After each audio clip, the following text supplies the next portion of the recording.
70% of the students ஒரு இன்டர்வியூவில் tell me about your செல்ஃப்ன்ற கொஸ்டின்லேயே ரிஜெக்ட் ஆகிடுறீங்க. அது ஏன்னு உங்களுக்கு தெரியுமா? அப்படி ரிஜெக்ட் ஆகாமல் இருக்கிறதுக்கு ஒரு 3 முக்கியமான ஸ்டெப்ஸ் இருக்குது. அதை தான் இந்த வீடியோவில் நம்ம பார்க்க போகிறோம். If you are looking at me for the first time, what I want to share is I am your college senior. நீங்கள் எந்த காலேஜாக இருந்தாலும் பரவாயில்ல, you can consider me as your college senior. Ideally என்னோட காலேஜ் லைஃப்பில் நடந்த என்னோட எக்ஸ்பீரியன்ஸஸை வச்சும், இப்போ நான் இண்டஸ்ட்ரியில் ஒர்க் பண்ணிகிட்டு இருக்கக்கூடிய இந்த எக்ஸ்போஷரை வச்சும், how best I could have lived my college life அப்படின்றத யோசிச்சு பார்த்தப்போ there are lot of things that comes to my mind. So அதை வந்து I am sharing this to you through this channel called your college senior. So in case நீங்கள் என்ன subscribe பண்ணாமல் இருக்கீங்கன்னா subscribe பண்ணிக்கோங்க.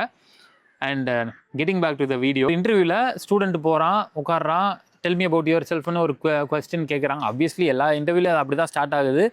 அண்ட் எடுத்தோடனே நான் இந்த ஊர், எங்கள் வீட்டில் இது பண்ணுறாங்க, எங்கள் ஃபேமிலியில் இதெல்லாம் பண்ணிகிட்டு இருக்காங்க, நான் இதெல்லாம் பண்ணிகிட்டு இருக்கேன் அப்படின்னு சொல்லி ஒரு வரலாறவே எடுத்து அங்கே ப்ரெசென்ட் பண்ணணும் அப்படின்ற ஒரு ஆங்கிளில் போயிடாமல், you start thinking about in these 3 different aspects. ஒன்று, இப்போது கரண்ட்டாக நீங்கள் என்னெல்லாம் பண்ணிக்கிட்டு இருக்கீங்க. ரெண்டாவது, இது வரைக்கும் நீங்கள் என்னெல்லாம் பண்ணியிருக்கீங்க. அண்ட் மூணாவது, இதுக்கப்புறம் என்னெல்லாம் பண்ண முடியும் ஆர் பண்ண போகிறீங்க. இந்த ஒரு ஆங்கிளில் இதை பாருங்கள், ஓகேவா? ஸோ டு ஸ்டார்ட் வித், இப்போ நீங்கள் என்ன பண்ணிகிட்டு இருக்கீங்க, which is nothing but at this point in time உங்களோட டாப் ஸ்கில் என்ன, அந்த ஸ்கில்லில் நீங்கள் என்ன புதுசாக கற்றுக்கிட்டு இருக்கீங்களா, இல்லை ப்ராஜெக்டில் ஒர்க் பண்ணுறீங்களா, இல்லை ஆல்ரெடி ஏதோ ஒரு இன்டர்ன்ஷிப்பில் கரண்ட்டாக பண்ணிகிட்டு இருக்கீங்களா, இந்த மாதிரி இப்போ நீங்கள் பண்ணுற விஷயங்களை ஹைலைட் பண்ணி சொல்லுங்கள். அண்ட் ரெண்டாவது, அதை சொல்லிகிட்டு இருக்கும்போதே ஈக்குவலண்ட்டாக இதுக்கு முன்னாடி நான் இந்த மாதிரி ப்ராஜெக்ட்லாம் பண்ணியிருக்கேன், இதுக்கு முன்னாடி நான் இந்தந்த விஷயங்களெல்லாம் நான் கற்றுக்கிட்டு அதில் நான் இப்படி ஒரு ப்ராஜெக்ட் நான் ரெடி பண்ணி வச்சுருக்கேன் அப்படின்ற உங்களோட பாஸ்ட்டையும் கொஞ்சம் லைட்டாக ஷேர் பண்ணுங்கள். All the proof of works that you have done so far. மூணாவது விஷயமா, இதுக்கப்புறம் இந்த கம்பெனியில் நான் ஜாயின் பண்ணுறனாலையோ இல்லை இந்த ரோலில் நான் ஜாயின் பண்ணுறனாலையோ what am I looking forward to do, இதுக்கப்புறம் what is that exact intention that I am having towards joining the company அப்படின்றதையும் சேர்த்து பேசுங்க. அண்ட் இதை ஒரு கோர்வையாக நீங்கள் ஒரு ஸ்டோரி டெல்லிங் ஆஸ்பெக்டில் பேசிட்டீங்கனாலே it's going to easily capture. நீங்கள் வந்து சரி, நம்ம வந்து நிறைய விஷயங்கள் பண்ணிட்டோம், நம்ம ஜென்யூனாக போய் நம்ம ஏதாச்சும் ஒன்று சொல்லிடுவோம், சொல்லிட்டாலே போதும் அப்படின்னு நினைக்காதீங்க.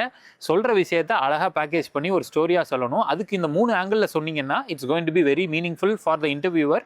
அட்லீஸ்ட் ஓரளவுக்கு அவங்களுக்கு வந்து ஒரு இன்ட்ரெஸ்டிங்காக அதை காதில் வாங்கி அவங்க அதை ப்ராசஸ் பண்ணி பரவாயில்லையே நல்லா எக்ஸ்பிளைன் பண்ணுறானே அப்படின்ற ஒரு நல்ல ஒரு பெர்ஸ்பெக்டிவ்லையும் தேல் கன்சிடர் யூ. இன்றைக்கே போய் உங்களோட ஒரு இன்ட்ரடக்ஷனை நீங்களே ரெக்கார்ட் பண்ணி பாருங்கள், அது எப்படி சொல்கிறீங்க அப்படின்னு. நான் சொல்லியிருக்க இந்த 3 ஆங்கிள் இருந்து பேசி பாருங்க. இன்கேஸ் உங்களுக்கு அது வந்து நல்லா இருக்கா இல்லையா அப்படின்ற ஒரு டவுட் இருக்குது அப்படின்னா அதை ஒரு டிரைவில் அப்லோட் பண்ணி நம்மளோட ஆஸ்க் யுவர் காலேஜ் சீனியர்ன்ற அந்த கூகுள் ஃபார்மில் வந்து அட்டாச் பண்ணுங்கள். அதை நான் ரிவ்யூ பண்ணி I can give you the best suggestion for improvement. So yeah, that's it. I am waiting for looking at your tell me about yourself அப்படின்ற கொஸ்டினுக்கான ஆன்சருக்கு. So yeah, until we meet in the next video. See you guys. Bye bye.